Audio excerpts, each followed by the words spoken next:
Consider the following statement. Statement 1 है, diphtheria is highly contagious bacterial infection that can cause thick grey coating in throat. Okay, दूसरा statement है, diphtheria spread primarily through contaminated soil and animal waste during through open wound.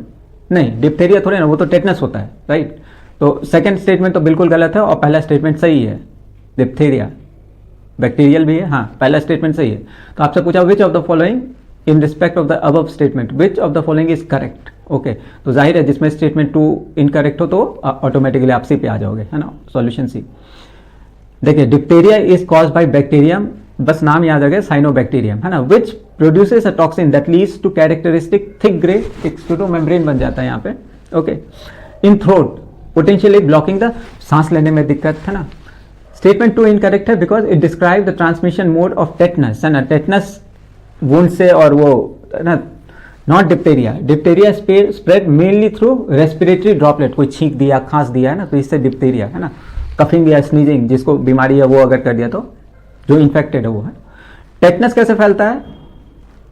पहला बात तो ये tetanus contagious नहीं है ना, एक से दूसरे में नहीं फैलेगा, है ना, लेकिन it's spore are found in soil, dust, animal waste, बोलते हैं ना, कील वील या जमीन पे, है ना, वहां पे भी अगर उसके स्पोर्स होंगे, ओके, कोलेस्ट्रीडियम, ओके, इसके जो स्पोर्स होंगे, ठीक है, वो ह्यूमन बॉडी में एंटर करते हैं अगर हमें कट पट जाता है ना, अगर गिरे कहीं पे घास में, अगर टेटनस के स्पोर है और उसमें हमारे वो स्किन पे वुंड हो गया, ओके, चोट लग गई, तो फिर कुड पास थ्रू इट।